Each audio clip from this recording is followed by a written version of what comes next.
नमस्कार, सभी दर्शकों का सादर अभिवादन। मैं रवीश पांडे इस समय सलेमपुर रेलवे स्टेशन परिसर में मौजूद हूं और मेरे साथ हैं राजेश मोदनवाल जी। आज राजेश मोदनवाल जी हमारे साथ हैं, राजेश की बोल चैनल से हैं। राजेश की बोल चैनल यही चलाते हैं। राजेश की बात चैनल आप ही का है, आप ही इस चैनल को चलाते हैं और बड़ा संयोग है कि आज के दिन महाराष्ट्र और झारखंड के विधानसभा चुनाव के नतीजे आ रहे हैं। साथ ही उत्तर प्रदेश के जो 9 सीटों पर विधानसभा की 9 सीटों पर उपचुनाव हुए हैं उसके भी नतीजे आज आ रहे हैं। तो ये संयोग की बात है कि हम दोनों लोग एक साथ हैं और नतीजे आज आ रहे हैं जनता के बीच। तो आज हम राजेश जी से जानेंगे कि उत्तर प्रदेश के 9 विधानसभा सीटों पर जो उपचुनाव हुए हैं इसमें भारतीय जनता पार्टी के जो बढ़त मिल रही है, महाराष्ट्र में भारतीय जनता पार्टी की पूर्ण बहुमत की सरकार बनने जा रही है, जबकि वही झारखंड में भारतीय जनता पार्टी सरकार बनाने से बहुत पीछे रह गई है, दूर चली गई है।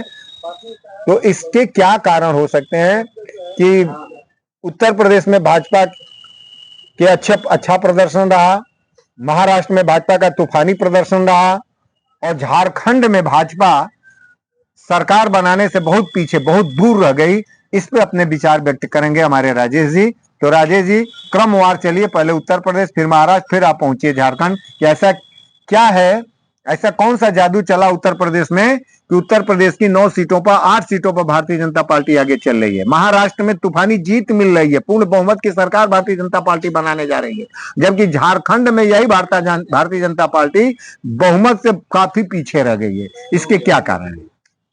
नमस्कार। जैसा कि मेरे मित्र रवीश जी ने कहा है कि उत्तर प्रदेश के विधानसभा के उपचुनाव में 9 सीटों के चुनाव में लगभग अभी तक के रुझान के हिसाब से 7 सीटें भारतीय जनता पार्टी जीतती नजर आ रही है।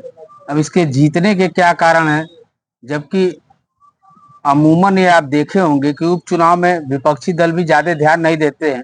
ऐसा समझते हैं कि यह सरकार, जो जिस दल की सरकार है उसका चुनाव होता है, वो लगभग जीत भी जाती है, जनता उन्हीं को जिता भी देती है। लेकिन यह चुनाव अलग था। यह चुनाव 2027 के उत्तर प्रदेश के विधानसभा के चुनाव के दृष्टिकोण को रखते हुए, ध्यान में रखते हुए इस सेमीफाइनल इसको माना गया था। और प्रमुख विपक्षी दल समाजवादी पार्टी ने बहुत ही तगड़ा जोर लगाया हुआ था और कोई भी हथकंडा अपनाने से उन्होंने अपने को रोक नहीं पाए। यहाँ तक कि मुस्लिम तुष्टीकरण की भी राजनीति खुल्लम खुल्ला जब धार्मिक प्रमुखों द्वारा मुस्लिम समुदाय के एक पक्ष में समाजवादी पार्टी के पक्ष में वोट करने के लिए जो है फतवा तक जारी किया गया, तो दूसरे तरफ मुख्यमंत्री योगी आदित्यनाथ जी के द्वारा बटेंगे तो कटेंगे का नारा दिया गया। अब कानून व्यवस्था के नाम पर योगी जी को कुछ लाभ मिला और विकास कार्यों के नाम पे सबसे बड़ा प्रमुख कारण कानून व्यवस्था ही है। जनता डरने लगती है। इंडी गठबंधन की जो सफलता मिली थी लोकसभा के चुनाव में, उसमें जगह जगह जो झगड़े फसाद या करहल में एक दलित बेटी के साथ रेप के बाद जो हत्या किया गया, उसके यह कह देने से कि हम भारतीय जनता पार्टी को वोट करेंगे, तो इस तरह वोट करने के नाम पे कह देने पर उसकी बलात्कार किया गया, उसकी हत्या की गई। तो ये सब कारण से समाजवादी पार्टी से जनता डरा सा महसूस करती है कि जब ये सत्ता में आएंगे तो पुनः उसी तरह की गुंडागर्दी और अत्याचार होगी। इसके डर के नाते भी उत्तर प्रदेश के विधानसभा के चुनाव में, उपचुनाव में भारतीय जनता पार्टी को जनता ने वोट देने का काम किया। दूसरा, झारखंड विधानसभा चुनाव में भारतीय जनता पार्टी क्यों हार गई, जबकि आप देखेंगे कि यह चुनाव वहां पर जो भारतीय जनता पार्टी की तरफ से प्रभारी लगाए गए थे, शिवराज सिंह चौहान थे, फिर उसके बाद से हेमंत बिस्वा शर्मा थे। हिंदुत्व के नैरेटिव को बहुत ही तगड़े से उछाला गया था और जमाई गांव का मतलब यह है कि वहाँ की आदिवासी बहन बेटियों से बांग्लादेशी घुसपैठी एक सोची समझी रणनीति के तहत शादी करके उनको फंसा करके और कुछ दिन के बाद उनकी चल अचल संपत्ति को अपने नाम करा ले रहे थे और वहीं पे रह जाते थे। इनको भी जमाई गांव कहा जाता है वहाँ पे। इस बारे में भी भारतीय जनता पार्टी ने और गृह मंत्री अमित शाह जी ने कहा था कि हम आएंगे सरकार में तो हम एंटी रिवर्स कानून बनाएंगे और ऐसे लोग जो जमाई गांव बसाए हुए हैं और धन संपत्ति और जमीनों पे जो कब्जा जमाए हैं उनके नाम को खारिज करवाने और उनसे पैदा हुए बच्चों को आदिवासी का दर्जा देने से हम रोकने का प्रयास करेंगे। इस तरह के भी बात कही गई। फिर भी हमको ऐसा लगता है कि हेमंत सोरेन को जो जेल भेजा गया उसके वजह से भी जनता में एक आक्रोश पैदा हो गया कि खोदा पहाड़ और निकली चुहिया, कितने का घोटाला था, कितना बड़ा घोटाला था और क्यों जेल भेजा गया। इसको भारतीय जनता पार्टी जनता को समझाने में नाकाम साबित हुई। और तीसरा कारण ये था कि जो मैया सम्मान योजना मुख्यमंत्री हेमंत सोरेन के द्वारा लाया गया, जो नगदी के रूप में देने की बात कही गई कि उनके खाते में ट्रांसफर किया गया, ये भी एक कारण रहा है वहाँ पे हेमंत सोरेन की सरकार बनने के। और इसके वजह से भारतीय जनता पार्टी के जो प्रभारी नेतृत्व था वह अपनी रणनीति को सफल करने में नाकाम रहा। उनके भी कार्यशैली पे एक प्रश्न चिन्ह है कि वह चुनाव जिता नहीं सके उग्र हिंदुत्व के नारे को भी दे करके, बटेंगे तो कटेंगे के भी नारे को दे करके झारखंड की जनता को समझाने में अपने पक्ष में भारतीय जनता पार्टी नाकाम रही। और वहाँ का जो प्रभारी नेतृत्व था वो भी नाकाम था। उनके ऊपर भी सवालिया निशान खड़ा होता है। अब बात आती है महाराष्ट्र की।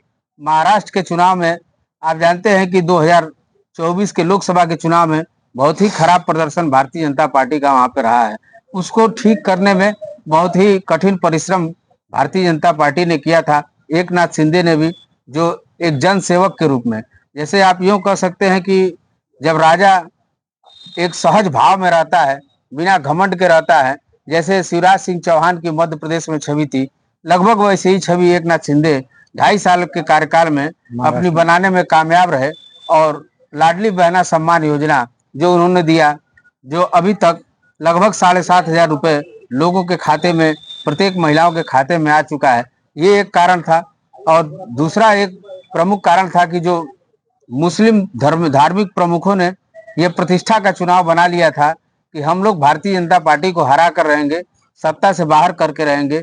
जितना ही इन लोगों ने प्रयास शुरू किया, खुल करके मैदान में आकर के फतवा जारी करना, मंदिरों में मस्जिदों में लोगों को समझाना कि भारतीय जनता पार्टी को वोट अगर आप देंगे तो आपका सामाजिक बहिष्कार कर दिया जाएगा, आपका हुक्का पानी बंद कर दिया जाएगा। इससे हिंदू मतदाताओं में उनके खिलाफ एक आक्रोश हुआ। और बटेंगे तो कटेंगे के नारे आने के बाद और एक रहेंगे तो सेफ रहेंगे, इस नारे ने जो है उस कमी को हिंदुओं के अंदर एक स्वाभिमान जगाने का प्रयास किया। और इसके वजह से उन्होंने एक होकर के और भारतीय जनता पार्टी और महायुति गठबंधन को वोट देने का काम किया, जिसमें आप देखेंगे कि अजीत पवार की कोई बहुत अच्छी इस छवि न होने के बावजूद भी वो लगभग 80% स्ट्राइक रेट के साथ जो है चुनाव जीत रहे हैं। और एकनाथ शिंदे भी लगभग 90 के आसपास उनका स्ट्राइक रेट है। और भारतीय जनता पार्टी को तो पूछना ही क्या है। तो ये सब कुछ ऐसे कारण रहे हैं जो भारतीय जनता पार्टी को और महायुति को जिताने में कामयाब रहे हैं। इन्हीं सब कारणों की वजह से महाराष्ट्र में एक तूफानी जीत के तरफ एनडीए गठबंधन बढ़ रहा है। बहुत बहुत धन्यवाद। मेरे चैनल को सब्सक्राइब बहुत बहुत धन्यवाद राजेश जी, शेयर करें। बहुत अच्छा। मैं आग्रह करूंगा दर्शकों से कि चैनल